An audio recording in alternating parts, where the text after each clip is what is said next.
Վարդապետյան, հավատացեք, ձեր նկատմամբ որևէ մեկը ատելության խոսք չի տարածում կամ ձեզ թիրախավորում որպես կին։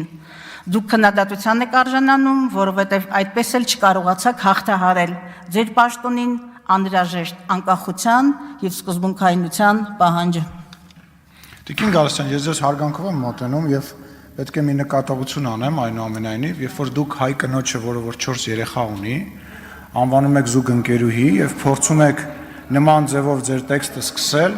նախ պետք է ասեմ, որ ես բոլորի զուգընկերուհիների և զուգընկերների մասին շատ լավ գիտեմ ու մենք որևիցե մեկս նման դաշտ մտնելու իրավունք չունենք և Հայաստանի Հանրապետությունում 100,000-ներով մարդիկ կան, որոնք իրանց ամուսինները չեն զաքսավորվել տարբեր պատճառներով։ Դուք այդ բոլոր մարդկանց նվազեցնում եք։ Դրանից հետո ձեր 9 րոպեանոց ելույթը 0 արժեք է ունենում։ Երբ որ դուք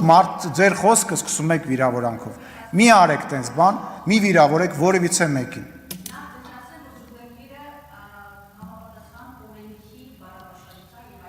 Դուք դրա համար դա օրինակը բերեցիք, հա, օրենքից զուտ տենց ուզում եք բան անել։ Լավ էլի Տիկին Գալստյան։ Լավ։ Իսկ ոչ եւ վերջում մի հատ էլ մի բան ասեմ, որին չեմ կարա չարձագանքեմ, այդ վիզ կտրելու օրինակը, որ բերում եք, դուք դալիճում եք, վարչապետ ասում է ստեղս եք հասել, ասում էր վիզը կտրելու։ Գիտեք ինչ, ամեն մարդ իրականությունը իր ենթագիտակցությամբ է անցալում։ Այո, այստեղներս են հասցրել շատ գործիչներ եւ շատ քաղաքական միավորներ։ Հաջորդ ելույթով հանդես կգա Թագուհի Ղազարյանը, համեցեք Տիկին Ղազարյան։ Հա, փոխվել եք եղերով։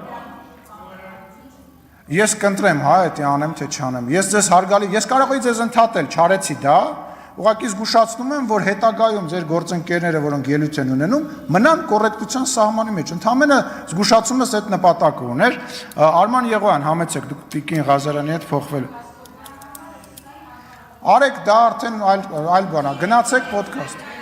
Դուք ձեր ընտրությունն է։ Հայաստանը ազատ երկիր է, ի հեճուկս ձեր ասածների։ Խնդրեմ։ Հարգելի Փակ ընկերներ, հարգելի գործընկերներ, թույլ տվեք այս գերքաղաքական քննարկումը շարունակել մի քիչ ավելի աշխատանքային բնույթ կրող հարցերին անդրադառնալով Տիկին